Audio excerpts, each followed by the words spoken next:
Okay, I just put on the recording. Good morning, everyone. Morning. Hello. Hi, Your name, please. Linda. Do Karinder. Mm, yeah,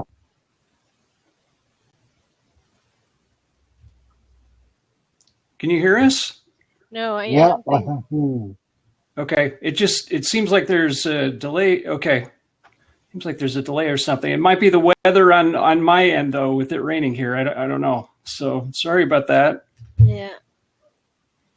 So, but anyway, so today uh, is the show about Merry Happy Everything. Since today, the day before Christmas Eve. So we want to talk about that. So, Jeremy, what on your mind when you read the title? I think of joy. I think of joy in all kinds of ways. I think of Christmas carols. I think of joy to the world pops into my mind just because it starts with joy. It has joy repeatedly and returns us to joy when things aren't going well. And sometimes that happens. Things get crazy this time of year with all the things we have to do and the places we have to go. And so that's what I think about. How about Yeah, you? because I celebrate every day.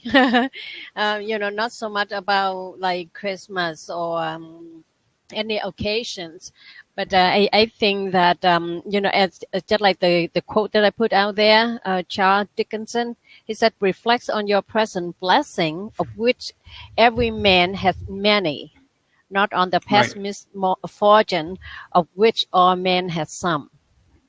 So, if we're looking at the misfortune, by all means, we will find them. But if we're looking into some good thing in our life, we have plenty as well. Very And true. and we talk about the blessing. So if right now, if I said, okay, Jeremy, what are you blessing for? What is more memorable, significant in 2015 for you?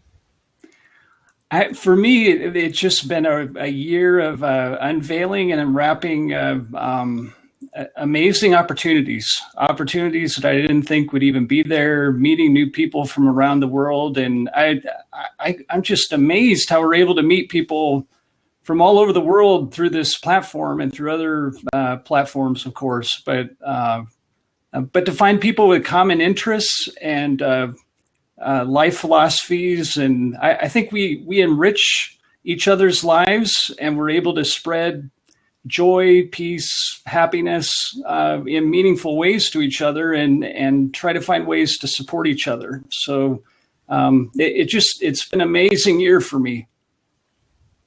I couldn't help it but to agree with you because see, this year is the year that for collaboration, the years that we come together, the years that we finally recognize that alone we cannot do much, but if Right. we come together, we can make the great impact. Hmm. Our friend here, Tony, said I have two old friends that are twins. Their name is June and Joy. Tony is always the person manager to make you laugh, and Yeah. yeah, And he did uh, sneak joy in there, of course. yeah, yeah. Talking about old friend, I have a friend who name is much more, and Hmm. at first I thought that they just tried to kidding me, but yeah, much more. We do have those moments in our lives where we think people are kidding, and we ask them, "Are you pulling my leg?" And of course, that's a figure of speech. But sometimes we have to teach people what that means for them to understand. But it is fun to. I like trying to make people smile this time of year, just Mm. because there's such. There's some people that are so they get lonely or depressed or overwhelmed with their problems, and so finding a way to make them smile or make them laugh. I mean, if we can do that at least once a day, but preferably 500 times a day, I think we've accomplished a great thing. So maybe we aim for 500 and maybe we reach 250. Yes, but anyway, that's a good aim anyhow. I think that what is what is his name? Vincent Peale. He said that shoot for the moon, even though you miss it, you still lay among the stars, and Right. I love that. Norman Vincent Now, Peale. Mm-hmm. Chuck, I love. He is on I, in I the have, room. yeah, I have a prop for Chuck, but he's already. What did he say? Oh, he said that it is about giving. When you give unselfishly, you Okay, will get a much back in return. right, very true. And then they don't call Chuck a Mr. Happiness for nothing. Chuck is a happy guy. But he did sneak that bah humbug in there, and I will remind him that this story by Charles Dickens, A Christmas Carol, it didn't quite end that way. So Yeah. just so the record is clear. Yeah, that Chuck is writing a book about himself, that I'm happy, it's all my fault. And I think that the name is just like make you thinking, what does he really mean it? Why his fault? That is very thought provoking. Hopefully there'll be a lengthy explanation that will completely unpack that and unwrap it for it. And we should say unpack and unwrap this time of year. Okay, yeah, for the season. Come on, Chuck, hop in and just unwrap and unpack for us. Yeah, because it's very lengthy to read all your comments. So hop in. So now, Tony, the best giving is not expecting anything in return in life. Giving should be selfless and unconditional. That's exactly right. That I always think like that. And like Chuck talked earlier, when you do something good and you don't have any expectation, you always receive more because you don't expect anything. Anything will be a surplus. How can we let go of that expectation? I think that's that's a tough lesson to learn for a lot of us, and there is kind of a sense of reciprocity that's built into a lot of giving this time of year. You give someone a gift, and at least we used to expect something in return. And I had someone say that to me once, that you need to take away your expectation of receiving anything in return, and that unbundles a whole new level of generosity and giving, I think. No, I know that as a mother, I love my children unconditionally. And just not until lately that I learned to give to outside of my family unconditionally. Because see, when you give with expectation, and at times that you come to the disappointment, and I think that if you give without expectations, and the people you give, you're hoping that they will pay forward. They help somebody else, Yeah. because you don't expect the gift return to you. Right. Expect with respect and accept with grace. Oh, I wholeheartedly believe in that, Chuck, because I will tell you that I'm a generous giver and I'm an excellent receiver. Because see, when you receive, you give people such a choice because they do something great. But if you deny that, you deny the chance for them to be proud or to the joys for themselves, for other people. You agree? Yes. Yes, that's we have to be open to the giving and realize we might be asked to give more than we really want to, but if we have the capacity to give at that level, and I don't know, we have to have the capacity to receive gifts when they're given. But again, it should be detached from any expectation of something in return, like Tony said. And I like what Chuck said too, with the expect with respect and accept with grace. That takes a little work for us sometimes. Okay, let me go back to talking about what I mentioned earlier. Let's say, Jeremy, if you do something great for me, you have give me so much, and then if I want to give you something back in return, when you refuse or you deny to accept my gift, that means you deny me the same pleasure that you have when you give in me. You're right. You're right. So I mean, make today that every day of our life, or maybe at least for the month of December, to give generously and accept, with the to be a excellent receiver. Accept it and say thank you. Make the point to say thank you to everyone, even though something that they don't do something good to you, Mhm. because now they show us their true color. Then we thanking them for you know for tell us who they are. Yeah, we've gotten detached from the sense of feeling like we have to thank people. And so if we do thank them, whether it's verbal or with a thank you note, especially if it's a handwritten thank you note or letter, those are so rare these days that when I receive those, I feel like I should frame them just because they're so rare. So they're more meaningful.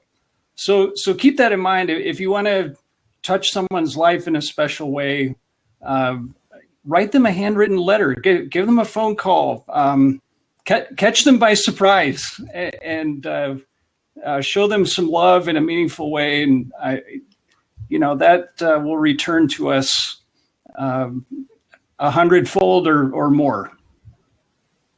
Well, Jeremy, I put in my notebook right now because I will remind myself that to send out a thank you letter or thank you note. I mean, you don't have to write a lengthy letter. You just True. say that, thinking of you, or you say that, okay, we just received a gift from you and thank you very much for thinking of us, or something like that. Right. I think that will be so very nice. Even a text message, and I hate to say that it should all be electronic, but my point I'm making is we should thank people whatever way we can that will connect with them. And so if they're more likely to read their text messages than their snail mail, then maybe try that too. You just look at all the text messages that change hands on Christmas or New Year's Day. You know, the people trying to reach out and give each other holiday blessings and greetings. That's just very meaningful when it happens. It's not just about a personal thing, but again, in business too. If you take time to write to your clients and just Mhm. say, hey, during the holiday season, I think of you, and just inquire, how they're doing, if anything, however ever you can serve them. Right. I think that's a very good opportunity for us to expand our business by acknowledging the people we worked with in the past, and just inquire to see how they're doing. True. Yeah, it's meaningful to say how are you and how can I help you and how can I serve you. Um, Sometimes we ask it as how can I help you, but I think sometimes how can I serve you is more meaningful. It's more direct. Yeah, no, I like how may I serve you, because yeah, I like that a lot. Yeah, how may I serve you? Or, for example, when we visit our family for Christmas, we'll frequently ask, "How can I help? Is there anything I can do to help?" Even if it's the Mm. littlest thing, setting the table, helping cook things, clean up, whatever is needed. And if you have a large family, you can divide up those responsibilities. And if you don't, No, then you have to divide it, with larger shares. But we talk about the marrying, happy everything, and then we talk about thank you. I think that at this point, Jeremy, we want to take the opportunity to thank you, our supporters, somebody to show up to support us and to share their opinion, or their story about today, this month. That is Chuck, Charles, Chuck, Tony, and Myra. Thank you very much for being here. Yes, we do appreciate you, and we probably don't say that enough. But today we want to try to remember to do that, and to train ourselves to be more conscious of it, so it sinks in and becomes somewhat subconscious, but not entirely. Yeah. I apologize for saying that Americans, but to most people, when they say thank you, it's a part of their speech. And I just really want to make people be mindful about that. When you say thank you, let the message come from your heart. You say it with such a great appreciation, not just because we want to say thank you. I don't know. Do you quite often you hear people just say thank you, and sometimes they don't mean anything, just a part of something that they respond to. Correct? That's true. There has to be a sincerity when you say it, and if there isn't, then people aren't going to take that seriously. So keep that in mind too. I mean, if we are going to thank people and extend holiday greetings and things like that, we want to sound like we mean it, because we do, right? We have to, or it's not going to have any meaning on the other end with the recipient. We have Mary Beth joining us right now, and Mary Beth is one of my dear friends, and she's the person that motivates the authentic living. And just like we talked. Oh my goodness, that's not nice. That we did not simply not nice. Suddenly, we're very hungry. I know, it makes me hungry for sure. I was trying to be cheerful. Okay, it's not nice. You guys are X'd out. It's cheerful in a culinary fashion. He wants to show off, and he just wants to say, it looked good, it looked yummy. So no showing off. I was just showing the picture of all the hard work that I did the other night, and making all these Danish Christmas cookies for others to have that I'm passing out today and tomorrow. Made 10 dozens of them. So Tony, is baking make you happy? Make you merry? No. Just being alive every day makes me happy and merry. Being thankful that I wake up every day and God's given me another chance to enjoy life. So that's why I do what I do. And just for that, I'm still putting my picture back up. Wow. Wow. This is the tradition. Normally I do a lot more. I make some Danish marzipan chocolates and kind of like peppermint patty chocolates. And I make an almond pastry that's a Danish tradition of a celebration cake. But I make the little strips that I hand out to people. And but last year I didn't do anything because I spent all my time in and out of the hospital with 2 surgeries 13 days apart for my heart. And this year I've been merry because I've been hospital free since the middle of August. So spending a year ago to last August, every other month in the hospital. But that's when and I was always merry before that. It's just not because this was a life-changing thing for me. But what it did do is stop me from worrying about anything. The only thing I don't worry, I just think about when I close my eyes, I thank the Lord for the day that He gave me. And when I wake up, I thank the Lord that He's blessed me another day. Wow. So, whether people believe in faith or religion, we can go at any time. So we're not immortal. And that's the thing. Be merry, everything. It's every day. It shouldn't just be for Christmas. And my mistake is I made some cakes and I messed up. I made a lemon cake and it said to soften the butter. And I did that. So when I did my traditional stuff, I said, I won't melt the butter. I'll just soften it. Well, it made them so fluffy. And then I was supposed to put 1.5 teaspoons of baking powder in, and I put 1.5 tablespoons. Oh, no. And the oven was about 1/3 of my mix in the bottom of the oven. So that's what I'm chopping up Oh, and giving. It still tastes good. It just doesn't look. I And bet. again, it deflated too.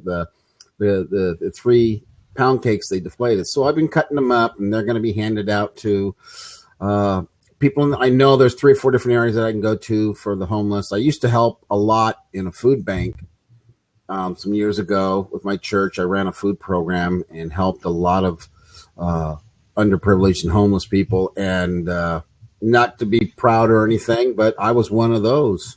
And technically, I still am. I mean, I live by the grace of God on a daily basis.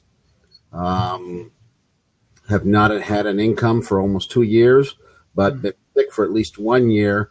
And God has blessed me. God has still given me a roof over my head through my family. It's given me food and given me clothing. And I really, truly believe that I'm thankful for every day that I live and everybody that I come across, because those people in this organization called Blab has made me merry.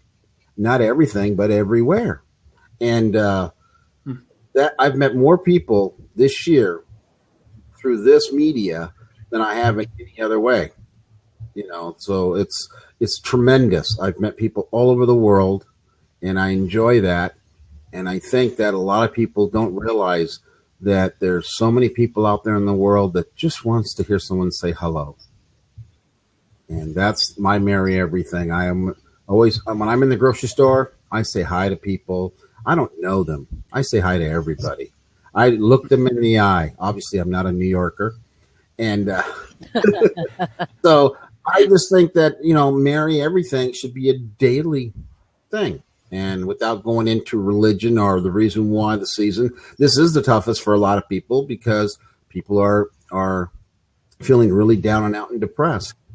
And that's because they place values or expectations on things in life. And you know what? If you're dealt with a bowl of nuts, don't sit there and complain that you didn't get cashews.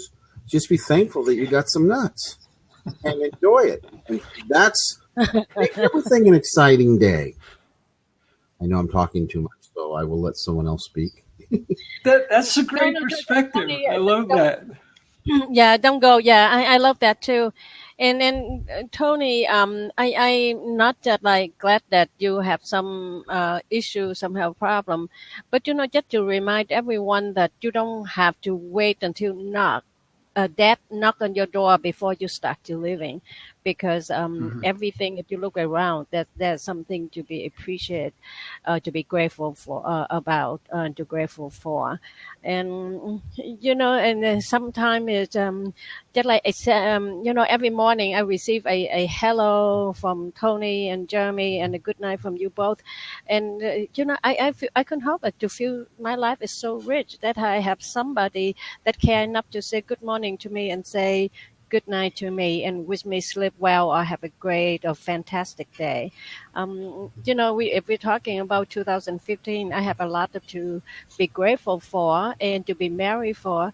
But I have to say that you both, as the two people, make me feel warm and appreciated. Therefore, I love you guys. Oh, look at that. Hey, I want that. That's Danish pancakes. I make those too. Oh, We'd like to place an order, Tony. yeah. Do you deliver around the world? No, unfortunately, I don't. Oh, rats. But that's the one thing Go ahead. Go ahead. No, that was so delicious, so yummy. Well, I want more whipped cream on that. yeah, and that is real whipped cream, not the stuff in the can either. Mhm. It's the stuff that you make. Everything I make is no preservatives in it. So somebody asked me, he goes, well, how long do you think your Kleiner, and these are called Kleiner or Fattigman's K. Fattigman means poor man's cookie. And we laugh because it's made with cardamom and eggs and butter. And if you're poor, back in the day, my mom said you got one egg a week, Wow. So we laugh about this, calling this a poor man's cookie. Well, compared to other cookies, it is. And then I'm even going to make you more suffer. You take these out, you put them on a tray, and then you sprinkle powdered sugar all over them. So they got the little snow look, and they taste really good. Mm. The Tony, I don't know if you can see this. Maria said that delicious. oh, See all the food uh, I, that you're posting I there. appreciate that. The one thing I've enjoyed doing is baking and cooking. When I came back to the States from Denmark as a teenager, after I graduated high school, I worked for Knott's Berry Farm to make boysenberry pies. I was fortunate enough to work with the original baker, and we used to make between apple and boysenberry about 25,000 pies a week, semi by hand. We had a little pie machine that would do 13 pies a minute, so you do the math there. It gets pretty tedious, but we had a lot of fun. And then I ended up working for a Danish baker and learning that. And then I love Danish food, so I, can do some cooking and things like that. And like we're going to have a really big Danish Christmas dinner. And I know you're not going to like this when I show you this. Let's see here. Go back to where'd it go here? Pictures. Where's number 11? This is a traditional Danish. It's called flæskesteg. If people are meat eaters and they're pork eaters, this is pork loin, okay, with the skin on top. Oh. And everyone fights over the crispy. We call it flæskesvær, the skin strip on the top. So this year we bought extras, so nobody has to fight. They still have to fight, but we just enjoy our food. The idea is not to have all you can eat, hometown buffet image type environment, but to have enjoyment of different varieties of food and desserts. So that's the one thing you'll find, that Scandinavian foods are very rich in their pastries and in their foods, but you don't eat a lot of it. So that's what I look forward to giving to others. That's my what do you call it? My love is to make people happy, and I don't expect anything in return. That's the one thing I've learned in life. And some people say, well, you'll get rewarded. I mean, I don't know. I still haven't made a penny in 2 years. And how am I getting, when I look at God and I say, God, how am I being rewarded? But what he's teaching me is humbleness and humiliation and kindness and goodness. Maybe to make up for all the years that I wasn't so kind and so good. I mean, I thought I was good like everybody else in life, but I turned around and look back and I go, wow, I really blew it most of my life. But society won't give you another chance, but I know people with big hearts always do. And that's all the people that I've met on Blab, on Periscope, on Twitter. I mean, I'm a hard person. I have very few friends because I believe a lot of people are acquaintances unless you really get to know and talk to them. And I can proudly say that I'm in this room with two others that I am honored to call my friends, and that is Ha Tran and Jeremy Murphy. Thank you. Thank you. Thank you, Tony. So, Tony, share with us your experience. Get visited by the ghost of Christmas. Because it seems like you get the scared there for a moment. You just turn yourself around. Well, the ghost of Christmas hit me back in 1998 when I closed down the family business, lost everything in my mid-40s, retirement, income, and ultimately my family. I got a Christmas present of divorce papers, and it was a bitter divorce. It was then from there, I did okay a little bit and tried to resolve things. And then I ended up going homeless for a year or two. And again, people go homeless for different reasons. Some of it's self-pity, some of it's drug addiction, things like that. Mine was the self-pity because I'd lost everything. And, here I thought, you're after working so hard, 90 hours a week for 20 years, 15 years of the 20. Wow. I thought I'd be rewarded. Again, I thought. So I look back at my life and I go, you know what? I've learned a lot. I have a wealth of information from my past experience in life. But if I don't know how to teach others or express it in my daily life, it's worthless. So no matter what I do, it's all meaningless if you cannot apply it to your daily life. And that means do what you love to do in life. You know, some people are stuck with jobs because they say they have to. And I've heard that story too. And it's a difficult thing when they say, well, you can just quit. Well, that's what caused part of my divorce, is the fact that, Hello. Hey there. hello. Hi. Yeah. Hey, Mary Beth, Tony, let me share with you. Jeremy and I were talking last night. We keep on talking about, things have to be far apart, and then we can put it together. And Tony, and then Jeremy talking about life is just like a jigsaw puzzle. Right. So, hey, Mary Beth, because I hold on just a moment, because I want to hear Jeremy talking about the jigsaw puzzle. Okay. Well, Good to it see you, is my an friend. interesting that came up, but I just had this visual image of, in our family, we try to put together jigsaw puzzles, and it's kind of a family project. My wife will work on them with our daughter, and I'll help a little bit.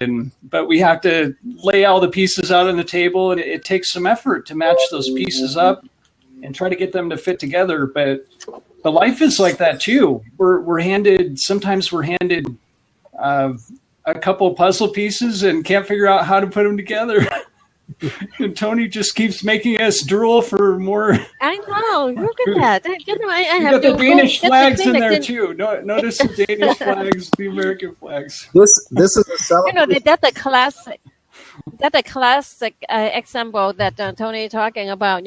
His life have to be far apart, and now he can put them together, and we have the benefit of enjoying his company. And the most of the people that he, as his party entertaining, they have all such a good, delicious food to eat. Hey, Mary Beth. Good to see Hey, you, my hi, friend. Jeremy. Good to see you. It's Howdy. been a while. Yeah, I know you guys been just so busy. Yeah, it has been crazy. So we're talking about Mary Happy Everything. So tell me where you are at in that department. In merriment. What department? Merriment. Merriment? Yeah. Yes. Okay. It's a new word. We just made it up today. Ah, okay. Okay.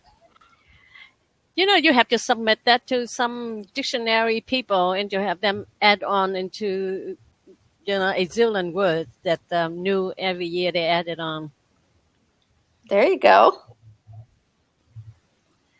So Mary Beth, I saw you bake a lot of cookies and everything too. You have a lot of party going on, and that's a part of your celebration of the Merry Happy Everything.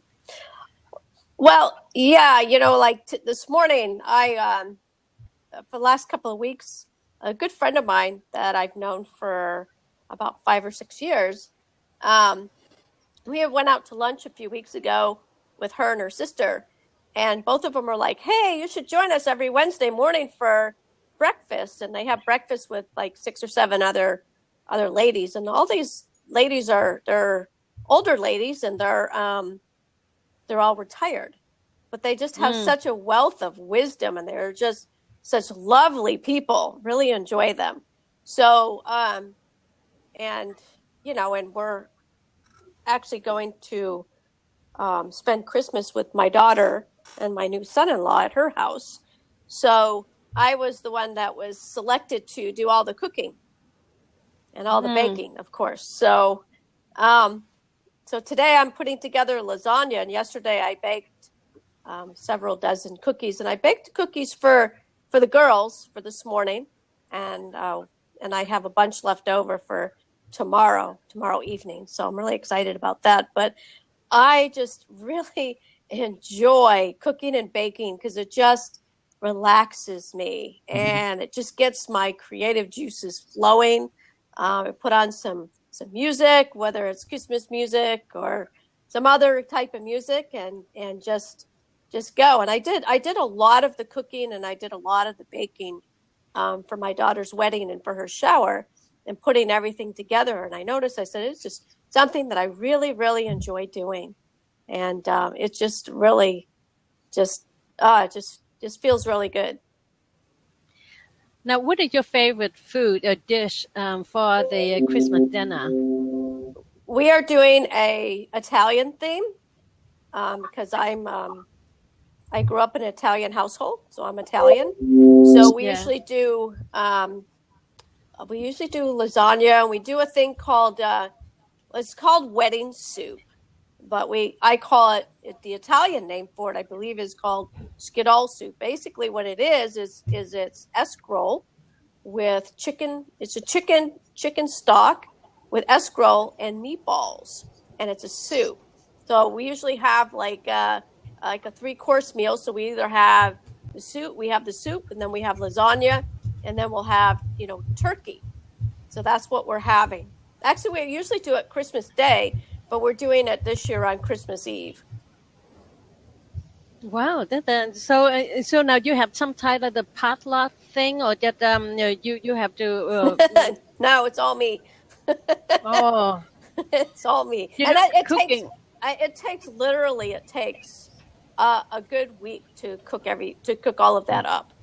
I mean, because it's done in different parts. Like the lasagna, yeah, I make the sauce from scratch. So I made that on Sunday, I think. I made that on Sunday. So today I'll put the sauce on, then I'll put the lasagna together, and then the soup, it takes a good 3 days to put together, because you make the chicken soup, with the chicken stock, then you have to leave it overnight to let it soak in, and then you put in the escarole and the meatballs. You let that soak in, and then you cook it down most of the day, like tomorrow. So that is because of the flavor. So that's really the longer that you cook it, the more flavor that it has. Wow. Yeah, it's really cool. It's really, yeah. But it's very time consuming though. It takes, like I said, it takes a while, and I've been kind of busy this week. I've had clients and whatnot. So in between all of that, I've run home and baked and cooked. So Yeah, Jeremy make a comment here, but I wonder what do you know about Italian wedding soup? me? No, Jeremy. Oh, Yes, Jeremy. the one of the most popular soups in our family is that one, but unfortunately we usually buy it in a can because we haven't figured out how to make it ourselves. But my wife and I both have some Italian descent, and so we don't really fight over who gets to eat it first, but that can of soup disappears quickly. Yes, I have an awesome recipe that I could share if you'd like it, Jeremy. No Oh, problem. cool. Yeah, I Yeah. love that. Thank you. Absolutely. And it's easy to make, but it's just time consuming. Sure. Like I said, it takes a couple of days to really cook, to really put it together. Anything that Wow, I don't have always takes time. That's very true. Yes, runzas. I think of all kinds of things that take many hours to cook, or days in some cases, and it does make it more meaningful, though, if you're able to actually finish it, right? Yes. Wow. So Tony, what is your favorite dish serving at your family as a Danish? Oh, there's lots of things. I'm gonna. Is everybody familiar with the television movie Crocodile Dundee? When the guy Yes. when the guy assailant pulls out a knife, and like with Dave, we see an ice cream, and he goes, "That's an ice cream? No. This is an ice cream. That's a Danish." Wow. Oh man, We're I don't have the love. That's fat free, right? Yeah, and then you wake up. The thing of it is, in Denmark, we used to do Sundays. We used to do open face sandwiches, and that would be almost a 3.5 hour meal. Sit down with your family, and even the kids, and you would have different types of condiments that you put on your meals, and you start off with a piece of French bread with some shrimp on top, and then you went to fish, cold fish like herring, and then you had some different cold meat, cold cuts or something. But now this is on pumpernickel bread, not on, we're not thinking like, you build yourself a big Subway sandwich and you choke it down.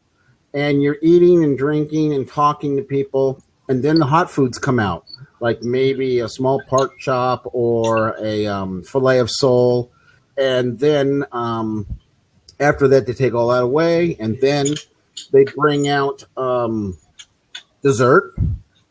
And then after dessert, you sit down, and then some coffee, and then you sit down, and then you have pastries with like a cognac or something. So, like I said, the whole thing takes over 3 hours, and you do this Wow. Sunday, and you do it with family and friends. I mean, over here, it's like, how fast can we get through In-N-Out Burger or McDonald's to get our drive-through? And then we're wolfing it down while we're driving because we're too busy that we spend all our time on a freeway going from point A to point B. And these are the things that I realize when I look back. And that's why I'm not promoting Denmark here, but that's why they say they're the happiest people on earth, because we have no expectations. Most of the people enjoy the daily life.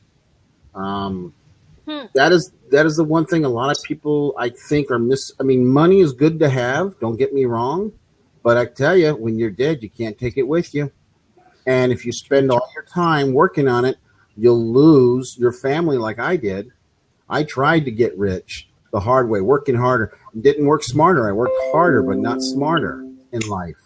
Now I'm working smarter, and next year is going to be whatever God provides for me, a good year. I already know it's going to be a good year, whether I make a penny or not, because I go into the year happy, knowing that I meet people and I can help others through their life, through Blab or Twitter or Periscope.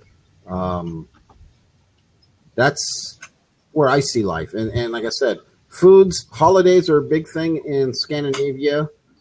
We celebrate, like, today's the 23rd. This is the day you decorate the tree and eat round Danish pancake balls called æbleskiver. Tomorrow night's Christmas dinner. Then you have Christmas Day, second Christmas Day. And so, we tend to enjoy our festivities. You guys seem to be enjoying and cooking and eating stuff. I don't have the love of cooking, but I do have the love of eating. So right now, that ice cream, it looked very yummy to me. These are the Danish. You could come by and enjoy some of our food, Ta. Yes, I would love to, and Come look have a at that, meal with us. and that's the pancake or the cupcakes or something, a bunch of Tony. What is that? What are those, Tony? These are called æbleskiver. These are round Danish pancake balls.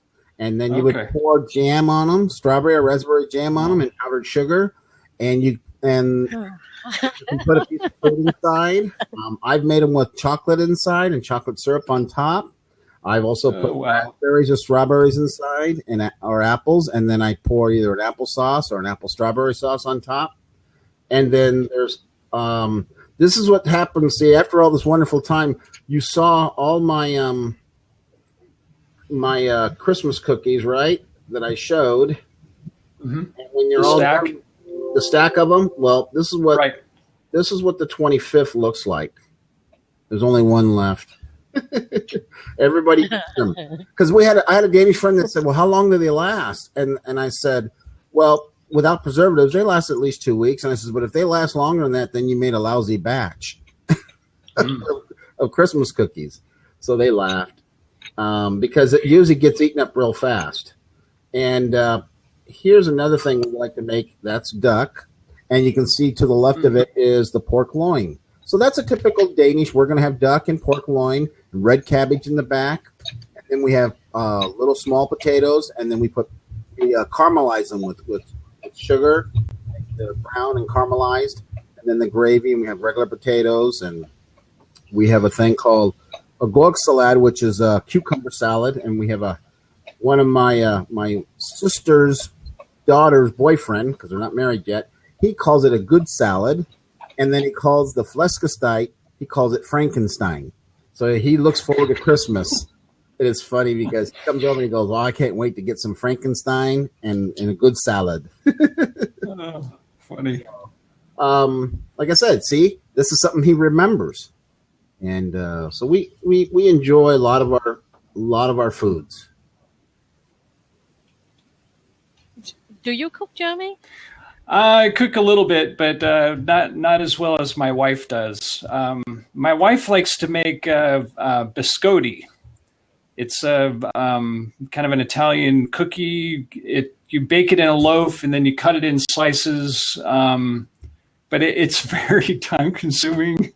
But usually her coworkers will beg her to make biscotti at least once a year this time of year, and well, they're obviously not round like like Tony's Danish cookies there, but they're rectangular. They're rectangular in shape, but you can dunk them in coffee and things like that. And my grandma used to make them too, biscotti. Mm-hmm. Oh, look at that. Tony, cut it out. I can't. It's a picture. I can't cut it out. Right. Yes, biscotti, I think is the correct pronunciation. I always get corrected about that when I say that around, people that are slightly more Italian than me. They do say you can't say just biscotti, it's biscotti. Wow, so it must be fun during the holiday. You must be very merry, happy around the food that your favorite food, and and especially people prepare with love, and it must be a great time to be around you guys by this time of the year. So Chuck, what do you do? Do you do any cooking? So because I don't love cooking. No. He said it's the Midwest in you. What exactly it mean? Is it cooking or is it baking? What do you call it, Tony? Well, and is there a difference? There is a difference because when you cook things, I mean, baking can be done obviously in the oven, and see, this is funny because the round Danish pancake balls were traditionally done on cast iron pans over a stove, and you pour it it's a pancake mix. And so you see it here. I have electric pans, and I'm starting to turn them because you can see some aren't turned and some are turned. And when they're completed, this is how we serve them up. So you see, that's what I'm talking about. Where's the chocolate, though? Where's the chocolate? Well, I get more haters when I show that one. So. Okay. I hate you now. Right now, you don't have to looking too far. So there's powdered sugar and everything, Tony. Is this a requirement? The Danish delicacies have to have powdered sugar on the top? Believe it or not, it does. It's there for looks, aesthetics. But I'll tell you, I'd rather have powdered sugar than flour. Okay, so that's a good point. A little sweet, but it's there for looks. Believe it or not. Okay. It's not there for Tony. You certainly make me merry and happy today because it's such a delicious, yummy thing. Now I have one more question though. You have all the equipment to do all the baking, cooking like that? It doesn't take much. Wow. I mean, when I bake, it's just a bread loaf to make the pound cakes. I mean, that's not difficult. And with the wave of the internet, I made a lemon pound cake yesterday.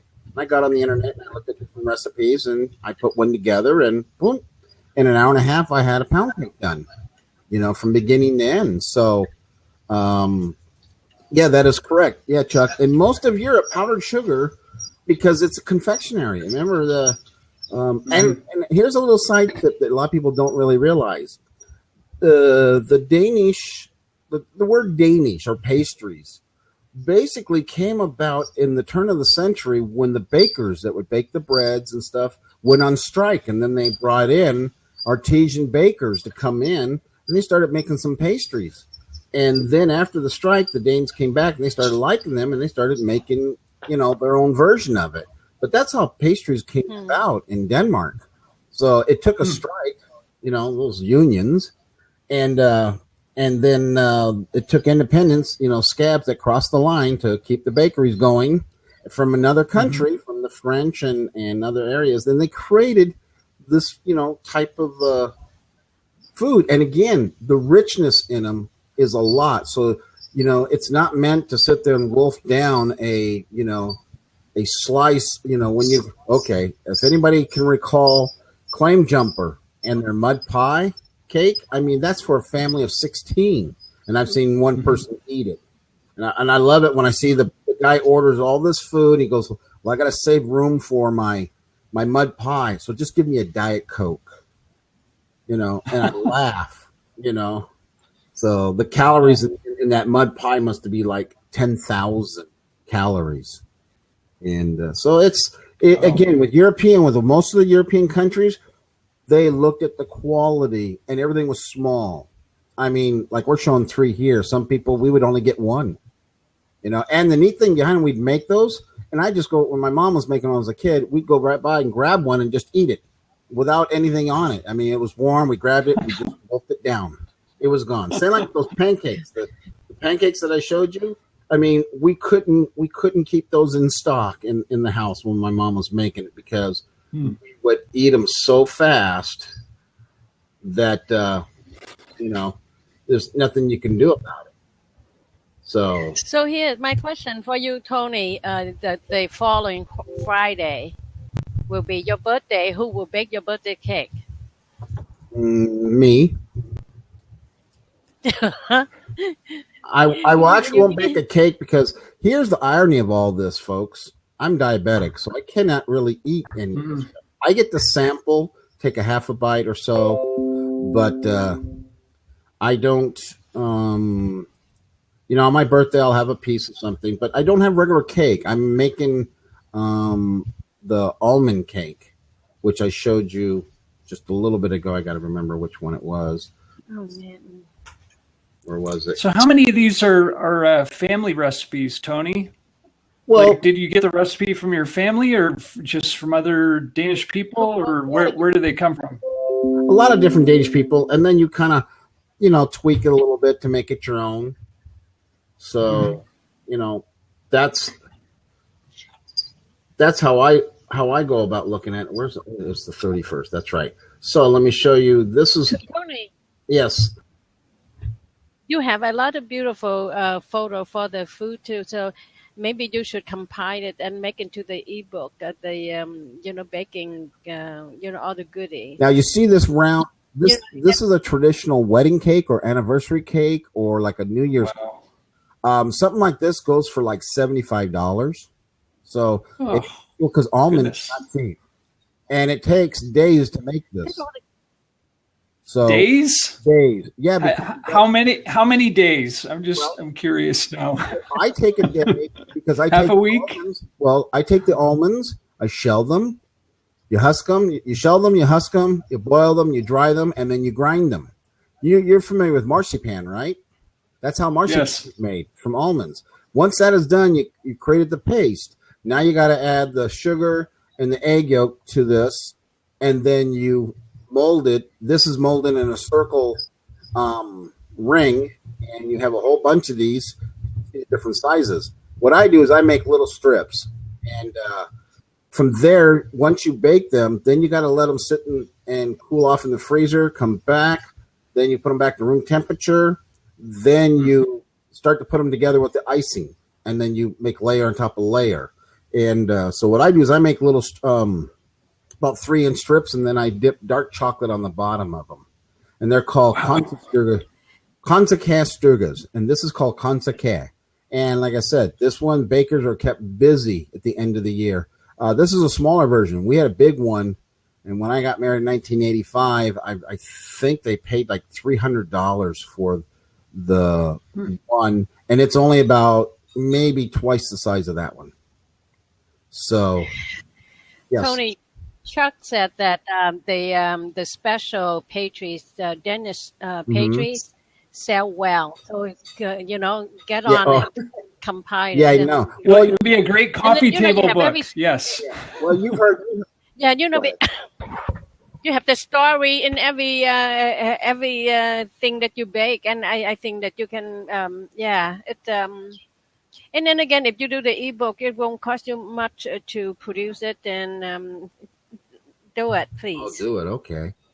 I mean, I want a free copy, of course. I won't want to buy it I because I don't. I think that I just put on the shelf because I don't bake. So what I'm doing next year, well, I'm putting together a sample because I make also, like I said, confectionery. I'm a confectioner. I also make chocolates. I make marzipan chocolate, where I make the little piece of marzipan and then I dip it in dark chocolate, and then I also make different types of candies. And I'm learning to do more and more. I'm building my own brand. So you will see Iverson's Danish Foods being released in 2000. Okay, hold on, Tony, hold on, just a moment. I have some very good news Okay. here. Chuck said, "Heck with the coffee table, keep on kitchen counter. We can publish for you." Yep. So no, appreciate that. That's No. Just make a commitment today, and then before your birthday come in, at your 39th birthday, you're going to make a commitment to get that book done. oh, With full color illustrations, of course. there we go. Because Yeah. you have to see the finished products that you should aim for with your cooking projects. But look at all the photo he has, and if he had every story, pair up with the recipes, I think that people appreciate that, and especially the Danish decent. Well, thank And you. even Scandinavian people that aren't Danish, even Norwegian people. Well, I know my Yeah. Kleiner, I've already had 25 inquiries to buy some for me, but I wasn't prepared this year because, again, like I told you, last year I didn't do nothing. The year before I cooked. This year I didn't. Last year I didn't do anything, and this year I started. Jeremy, tell him that he should not allow his butt bigger than his. Now, your Y must be bigger than your butt. Oh, Yeah, and since so far BUT. your For butt too big now. clarification, BUT. Your Y must be bigger than your butt. now you guys are familiar with American hot dogs, right? This is a Danish hot dog. Okay. Now this hot dog here, if you look, it's got Hi. fried onions on it. It's got cucumbers, which we call a gurk salad. It's got mayonnaise. It's got remoulade sauce that we make. Now this, are you familiar with bratwurst, the German bratwurst? Well, the Danes have their own Yes. Medisterpizza. I don't know look at anything that. about the food. That's got onions on it. It's got, some greens behind it. It's got some fried onions on it. So Wow, this is a that's Danish. wild. Yeah, so, and we don't serve them all the time with a bun. This is just because Americanizing it over here. We normally serve a lot of these on a dish by itself. And then like the Medisterpilzer will usually have some Danes, and like most Europeans will eat a lot of potatoes because a potato is a filler. Meat is very minimal. So give yourself. Did you say potato is a filler? Did I hear that right? Yes, potato is a filler. When you don't have a lot of money, you eat a lot of potatoes and gravy. But potato is so much more than a filler, though. I mean, as the descendant of Irish potato farmers. Anyway, I digress. But that is true because if a lot of people will have a potato, they'll have a green, and then a meat, and then usually it's a small piece of meat because again it's expensive. And in Europe now today is a lot different. But back when my parents were growing up, when I was a kid, I remember going back there. We had our version of hamburger is called Bœuf Malloy, and it's basically a third pound of good ground beef with some seasoning inside, grilled, and then we put grilled onions on top, and then you put some potatoes and gravy to the side, and then a gurk salad, the cucumber salad, and that's a meal. That's a beautiful meal, and it tastes good. I don't need a double decker with cheese and animal style and all the bread that goes with it. We don't. That's the plate. 3 items on it. So Tony, yes. people don't call me a straight shooter for nothing or a soft arm breaker for nothing. stop talking. Let's make a commitment, because you have a lot of support here. And let's say that, okay, I will do that, because then we will hold you accountable for that. And we want to see it happen. Well, go to my Twitter and you'll see my wonderful label skewers that I make. My Twitter account. No, no, no, no, no. This is Mary Everything today. This is not Build a Book for Tony Day.